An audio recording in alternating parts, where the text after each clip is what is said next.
So hello everyone, कैसे आप सभी लोग। तो स्वागत है आप सभी का हमारे YouTube channel R S classes में। तो जैसा कि आप सभी को पता है कि सिरदेव सुमन का जो एग्ज़ाम है, it is just around the corner and I guess you all are preparing for that. तो हम उसी के रिगार्डिंग्स में कुछ जो जीएस के क्वेश्चंस होंगे, स्पेशली पॉलिटी के, तो उसको मैं डिस्कस करूँगा, जो कि एग्ज़ाम के पॉइंट ऑफ व्यू से बहुत ज़्यादा इंपॉर्टेंट होने वाले हैं। फर्स्ट क्वेश्चन है वो है, ग्राम पंचायत का निर्वाचन कराना किस पर निर्भर करता है। तो जो विलेज जो पंचायत सिस्टम जो होता है वो हमारे स्टेट गवर्नमेंट पर डिपेंड करता है, जो कि हमारा आर्टिकल 40 के अंदर लाई करता है। और जो हमारा आर्टिकल 40 है वो हमारे पार्ट 4 में है कॉन्स्टिट्यूशन के। और स्पेशली ये जो आर्टिकल 40 है वो हमारा डीपीएसपी में लाई करता है, directive principle of state policy में। और जो ये छोटी छोटी जो कॉन्स्टिट्यूशनल बॉडीज़ होती हैं, जैसे विलेज पंचायत हो गया, ये हमारी पंचायती राज सिस्टम के अंडर लाई गई थी। और पंचायती राज सिस्टम स्पेशली 73rd अमेंडमेंट 1992 के टाइम पे लाया गया था, जो कि हमारा आर्टिकल 243 से आर्टिकल 243 ओ के अंदर लाई करता है। तो फर्स्ट के लिए हमारे पास स्टेट गवर्नमेंट हो जाएगा आंसर। नेक्स्ट क्वेश्चन नंबर 2, राज्य में राष्ट्रपति शासन से तात्पर्य राज्य में किसके शासन से है। तो जब हम कहते हैं कि राष्ट्रपति शासन लग गया है, तो स्टेट में जो होता है वो पूरा डिपेंड हमारे गवर्नर पे करता है। तो आपको पता ही होगा कि जो इमरजेंसीज़ होती हैं, कॉन्स्टिट्यूशनल इमरजेंसीज़ होती हैं, वो 3 टाइप्स की होती हैं। नेशनल इमरजेंसी, जो कि हमारे आर्टिकल 352 के अंदर लाई करती हैं। ये तब की जाती हैं जब कोई नेशनल थ्रेट होता है या ड्यू टू वॉर होता है, तो इसकी वजह से नेशनल इमरजेंसी लगाई जाती है। और सेकंड जो इमरजेंसी होती है वो हमारी कॉन्स्टिट्यूशनल इमरजेंसी होती है, जिसके अंदर की स्टेट से रिलेटेड जो कोई चीज़ होती है, कोई डिस्ट्रीब्यूशन होता है स्टेट्स में, तो उसकी वजह से कॉन्स्टिट्यूशनल इमरजेंसीज लगाई जाती हैं, जो कि हमारे आर्टिकल 356 के अंदर लाई करती हैं। और नेक्स्ट है हमारे पास नेक्स्ट इमरजेंसी है फाइनेंशियल इमरजेंसी, जो कि हमारे आर्टिकल 360 के अंदर लाई करती हैं। तो ये जो नेशनल इमरजेंसी है वो आपको पता ही होगा कि 3 बार अभी लग चुकी है, और कॉन्स्टिट्यूशनल इमरजेंसीज तो बहुत बार लग चुकी है, लेकिन अभी तक हमारे देश में फाइनेंशियल इमरजेंसीज जो होती हैं वो अभी तक एज ऑफ नाउ तक डिक्लेयर नहीं की गई हैं आज तक। तो सेकंड के लिए हमारा पास गवर्नर राइट आंसर हो जाएगा। सो क्वेश्चन नंबर 3 है, राष्ट्रपति राज्यों में किस अनुच्छेद के तहत राष्ट्रपति शासन आरोपित करता है। तो यह भी आपको मैंने बता दिया है कि आर्टिकल 356 के अंदर राष्ट्रपति स्टेट्स में इमरजेंसीज को प्रोवाइड करता है। तो थर्ड के लिए हमारे पास 356 राइट आंसर हो जाएगा। सो क्वेश्चन नंबर 4 है हमारे पास, राज्यसभा का पदेन अध्यक्ष कौन होता है। तो जो हमारी राज्यसभा होती है, सबसे पहले इसको upper body of the parliament कहते हैं, और जो लोकसभा होता है वो हमारी लोअर बॉडी होती है, या जिसे कि लोअर हाउस भी कहते हैं। तो जो राज्यसभा का जो अध्यक्ष होता है वो हमारा भारत का उपराष्ट्रपति होता है, और इसे एक्स ऑफिशियो भी कहते हैं। सपोज अगर कोई भारत का उपराष्ट्रपति बन गया, तो वो ऑटोमेटिकली ही राज्यसभा का प्रेसिडेंट भी बन जाएगा। तो हम उसको एक्स ऑफिशियो कहते हैं, जो कि बिना किसी चुनाव के किसी पद पे बैठ जाता है, हम उसको एक्स ऑफिशियो कहते हैं। सो नेक्स्ट क्वेश्चन है हमारे पास, क्वेश्चन नंबर 5, भारतीय संविधान किसको हटाने की व्यवस्था प्रदान नहीं करता है। तो इसका आंसर हो जाएगा गवर्नर को। हमारा जो कॉन्स्टिट्यूशन होता है वो गवर्नर को हटाने की व्यवस्था प्रदान नहीं करता है। तो 5 के लिए हमारे पास गवर्नर राइट आंसर हो जाएगा। तो नेक्स्ट क्वेश्चन है, कार्यकाल पूर्ण होने से पूर्व भारत के राष्ट्रपति को उसके पद से कौन हटा सकता है। तो ये काफ़ी इंटरेस्टिंग क्वेश्चन है, मुझे लगता है आपको पता भी होगा शायद। तो हमारे जो प्रेसिडेंट हैं, सबसे पहले उनको इम्पीचमेंट के थ्रू हटाया जाता है, जैसे कि महाभियोग कहते हैं हिंदी में। तो ये हमारा इसकी जो इम्पीचमेंट की प्रोसेस होती है हमारे आर्टिकल 61 में पूरी बताई गई है कि क्यों किसी भी प्रेसिडेंट को हमारे देश के इम्पीचमेंट से हटाया जाता है, और कैसे कैसे उसकी प्रोसेस होती है। और ये इधर हाउस ऑफ द पार्लियामेंट में ये प्रोसेस स्टार्ट की जाती है, या तो आप लोकसभा में इसको स्टार्ट कर सकते हैं या राज्यसभा में। तो ये पूरी प्रोसेस हमारे आर्टिकल 61 के अंडर वर्क करती है, और इसमें यह तब की जाती है कि अगर कोई जो प्रेसिडेंट है वो हमारा कॉन्स्टिट्यूशन का वायलेशन करता है तो उसी बेसिस पे उस पर इम्पीचमेंट किया जाता है। तो 6 के लिए हमारे पास महाभियोग राइट आंसर हो जाएगा। नेक्स्ट क्वेश्चन है क्वेश्चन नंबर 7, भारत के प्रधानमंत्री को कौन नियुक्त करता है? तो ये सिंपल क्वेश्चन है, राष्ट्रपति हमारे देश के प्राइम मिनिस्टर को अपॉइंट करता है।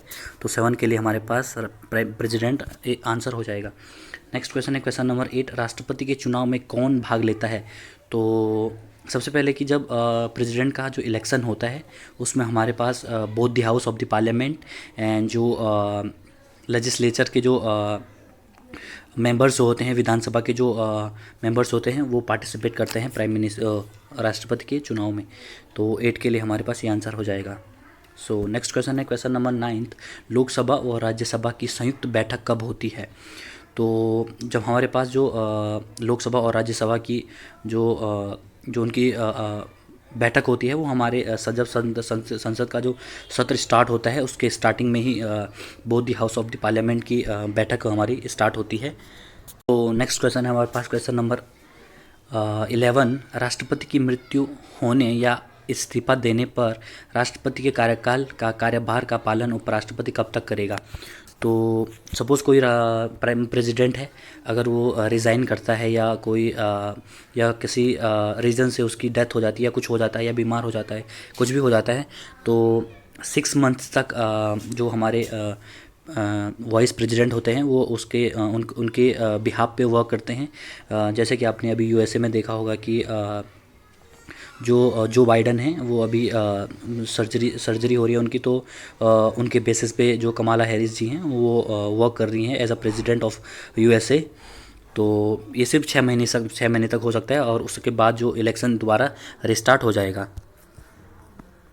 सो नेक्स्ट क्वेश्चन है क्वेश्चन नंबर 12, संविधान सभा ने भारत के संविधान को कब स्वीकृत किया था? तो ये 26 नवंबर 1949 इसका राइट आंसर हो जाएगा। सो नेक्स्ट क्वेश्चन है हमारे पास, भारतीय संविधान की प्रस्तावना में क्या लिखा है? जो हमारा प्रियम्बल है उसमें सबसे पहले जो है we the people of India, तो जो हम भारत के लोग, ये है। और उसकी जो लास्ट वाली लाइन है वो है we just adopt this constitution and we give this constitution to our self. तो ये हमारे कॉन्स्टिट्यूशन में है, आपको छोटी सी प्रस्तावना लिखी है, आप पढ़ सकते हैं, उतनी ज़्यादा टफ है नहीं है वैसे। सो नेक्स्ट क्वेश्चन है हमारे पास, बिक्री कर कौन लगाता है? तो जो बिक्री जो कर होता है वो हमारी राज्य सरकारें लगाती हैं। तो ये सारे जो टैक्सेस जो होते हैं वो हमारी जो 3 जो लिस्ट होती हैं आपको पता ही होगा, उनके अंडर वर्क करती हैं। तो नेक्स्ट क्वेश्चन है हमारे पास क्वेश्चन नंबर 15, भारत के सशस्त्र सेनाओं का सुप्रीम कमांडर कौन होता है?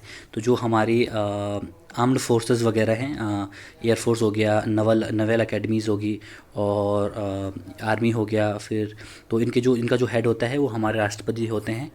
तो इसके लिए प्रेसिडेंट हमारा आंसर हो जाएगा। सो नेक्स्ट क्वेश्चन है क्वेश्चन नंबर 16, केंद्रीय मंत्रिपरिषद किसके लिए उत्तरदायी होता है? तो जो मिनिस्टर होते हैं जो हमारे लोकसभा के लिए हमारे रिस्पॉन्सिबल होते हैं, जो कि हमारे आर्टिकल 75 थर्ड के अंदर लाई करता है, जिसमें यूनियन कैबिनेट जो होती है वो कलेक्टिवली रिस्पॉन्सिबल होती है लोकसभा के लिए। तो इसके लिए हमारे पास लोकसभा राइट आंसर हो जाएगा। सो नेक्स्ट क्वेश्चन है हमारे पास, संसद के दोनों सदनों की संयुक्त बैठक की अध्यक्षता कौन करता है? तो ये फिर नॉर्मल क्वेश्चन होता है, जब संसद की जो शुरुआत होती है उसमें इन दोनों की बैठक होती है, उसका जो लोकसभा का जो अध्यक्ष होता है वो दोनों को प्रेसिड करता है। तो 70 के लिए हमारे पास लोकसभा राइट आंसर हो जाएगा। सो नेक्स्ट क्वेश्चन है, राज्यसभा की सदस्यता के लिए न्यूनतम आयु की सीमा कितनी है?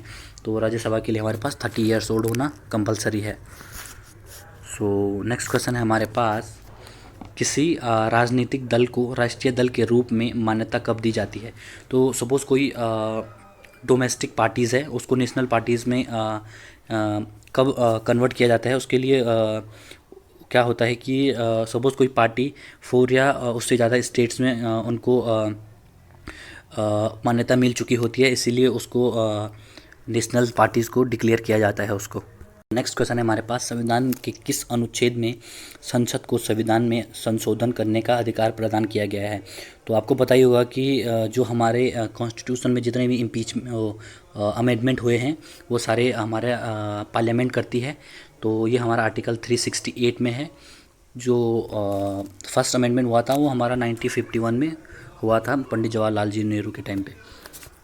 सो नेक्स्ट क्वेश्चन है हमारे पास, भारत में सर्वोच्च न्यायालय के जजों की सेवानिवृत्ति की आयु कितनी होती है? जो सुप्रीम कोर्ट के जो जज होते हैं उनकी जो रिटायरमेंट की एज होती है वो 65 ईयर्स होती है।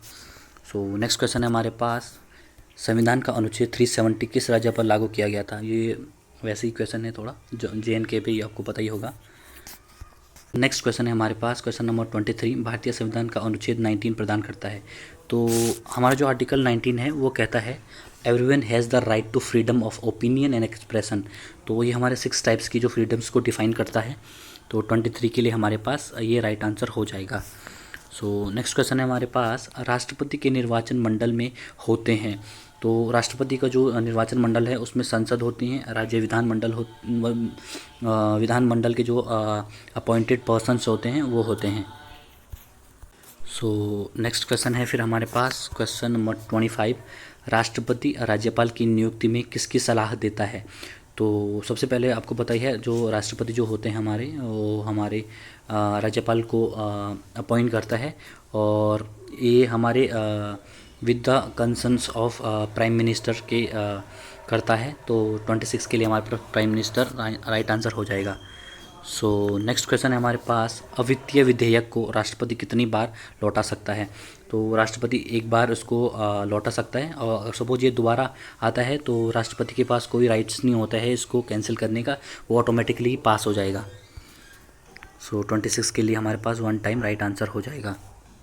सो नेक्स्ट क्वेश्चन है हमारे पास, क्वेश्चन नंबर 28, किस संवैधानिक संशोधन बिल द्वारा भारत में मतदान की आयु 21 वर्ष से घटाकर 18 वर्ष तक की गई थी? तो ये हमारे 61 अमेंडमेंट 1988 के रिगार्डिंग जो एज ऑफ वोट थी वो 21 वर्ष से हमारी 18 वर्ष की गई थी। तो इसके लिए 61 राइट आंसर हो जाएगा। सो नेक्स्ट क्वेश्चन है हमारे पास, संविधान के अनुसार लोकसभा के स्पीकर को उसके पद से कब हटाया जा सकता है, मीन्स कैसे हटाया जा सकता है? तो ये हमारे जो बहुमत द्वारा प्रस्तावित जो बहुमत होती है उसके द्वारा लोकसभा के स्पीकर को रिमूव किया जाता है। तो 29 के लिए हमारे पास ये राइट आंसर हो जाएगा। सो नेक्स्ट क्वेश्चन है हमारे पास, भारतीय संविधान के अधिकांश उपबंधों का संशोधन किया जा सकता है। तो इसके लिए पार्लियामेंट हमारे पास राइट आंसर हो जाएगा। अभी मैंने आपको बताया है कि जो हमारे कॉन्स्टिट्यूशन जो अमेंडमेंट्स होती है वो हमारे केवल पार्लियामेंट कर सकती है, और इसके लिए हमारे पास पार्लियामेंट राइट आंसर हो जाएगा। तो नेक्स्ट क्वेश्चन है क्वेश्चन नंबर 31, भारतीय संविधान का कौन सा अनुच्छेद राष्ट्रपति को लोकसभा भंग करने की शक्ति प्रदान करता है? तो जो राष्ट्रपति जो होता है वो हमारी लोकसभा को डिसॉल्व कर सकता है, because he has the right to dissolve the Lok Sabha. And Lok Sabha जो होती है वो हमारे परमानेंट हाउस नहीं होता है, और राज्यसभा हमारा परमानेंट हाउस है जो कि कभी भी डिसॉल्व नहीं किया जा सकता। तो जो हमारे प्रेसिडेंट होता है वो हमारा आर्टिकल 85(2) के अंडर उसके पास राइट है कि वो लोकसभा को डिसॉल्व कर सकता है। और अगर लोकसभा एक बार डिसॉल्व होगी तो उसमें जितने भी बिल्स पेंडिंग रहेंगे वो वैसे पेंडिंग ही रहेंगे जब तक कि लोकसभा दोबारा रिक्रिएट नहीं की जा सकती। तो 35 के लिए हमारे पास 85 हमारा राइट आंसर हो जाएगा। सो नेक्स्ट क्वेश्चन है क्वेश्चन नंबर 32, भारत का संविधान कितने वर्ष को लागू किया गया था? तो ये हमारा 26 जनवरी 1950 को लागू किया गया था, आपको सभी को पता ही होगा। सो नेक्स्ट क्वेश्चन है हमारे पास क्वेश्चन नंबर 33, भारतीय संविधान में नीति निर्देशक तत्व के समावेश का क्या उद्देश्य है? तो जो नीति निर्देशक तत्व है वो हमारे सामाजिक और आर्थिक लोकतंत्र से रिलेटेड है। तो 33 के लिए हमारे पास ये राइट आंसर हो जाएगा। सो नेक्स्ट क्वेश्चन है हमारे पास क्वेश्चन नंबर 34, रोलेट अधिनियम किस वर्ष पारित किया गया था? तो रोलेट जो एक्ट था हमारा वो 1990 के टाइम पे पास किया गया था। तो इसके लिए हमारा राइट आंसर हो जाएगा। सो नेक्स्ट क्वेश्चन है हमारे पास क्वेश्चन नंबर 35, किस अधिनियम द्वारा भारत में सांप्रदायिक निर्वाचन मंडल लागू किया गया था? तो जो सांप्रदायिक निर्वाचन मंडल था वो हमारे अधिनियम 1909 के अंडर लागू किया गया था। तो इसके लिए हमारे पास 1909 राइट आंसर हो जाएगा। सो नेक्स्ट क्वेश्चन है क्वेश्चन नंबर 36। संघ लोक सेवा आयोग के सदस्य अपना इस्तीफा किसे सौंपते हैं? तो जो संघ लोक सेवा के आयोग जो मेंबर्स होते हैं वो राष्ट्रपति को अपना इस्तीफा देते हैं, क्योंकि राष्ट्रपति ही उनको अपॉइंट करता है। और इनके जो अपॉइंटमेंट की टर्म्स एंड कंडीशंस होती हैं वो आर्टिकल 316 के अंडर लाई करती हैं। तो इसके लिए प्रेसिडेंट हमारा राइट आंसर हो जाएगा। सो नेक्स्ट क्वेश्चन है हमारे पास, गोवा राज्य का निर्माण किस संविधान संशोधन के द्वारा किया गया था? तो इसे 56 अमेंडमेंट 1987 के अंडर फॉर्म किया गया था गोवा स्टेट्स को। तो 37 के लिए हमारे पास 56 अमेंडमेंट राइट आंसर हो जाएगा। सो नेक्स्ट क्वेश्चन है हमारे पास, आर्थिक प्रतिवर्ष सर्वे किसके द्वारा प्रकाशित किया जाता है? तो ये जो आर्थिक प्रतिवर्ष सर्वे जो होता है हमारा, वो वित्त मंत्रालय जो फाइनेंस मिनिस्ट्री होती है उसके अंडर वर्क होता है इसका। तो नेक्स्ट क्वेश्चन है हमारे पास क्वेश्चन नंबर 39। वह राज्य जो लोकसभा में निर्वाचन सदस्यों की दूसरी सबसे बड़ी संख्या भेजता है वो कौन सा राज्य है? तो महाराष्ट्र में सबसे बड़ा सेकंड सबसे बड़ा स्टेट है जिसमें लोक सेवा निर्वाचित जो सदस्य होते हैं वो सबसे ज़्यादा होते हैं। ये 48 मेंबर देता है। और फर्स्ट जो है वो हमारा यूपी है जो कि 80 मेंबर्स देता है। तो 39 के लिए हमारे पास महाराष्ट्र राइट आंसर हो जाएगा। तो आज का जो लास्ट क्वेश्चन है वो है, वह निर्वाचन मंडल जो उपराष्ट्रपति का चुनाव करता है वह कौन है? तो जो उपराष्ट्रपति का चुनाव है वो लोकसभा और राज्यसभा करती है। तो 40 के लिए हमारे पास लोकसभा और राज्यसभा राइट आंसर हो जाएगा। तो इस वीडियो में हमने 40 क्वेश्चंस को डिस्कस किया है और दूसरी वीडियो में हम नेक्स्ट 60 क्वेश्चंस को डिस्कस करेंगे। तो if you like the sessions please like share and subscribe our channel. So thank you.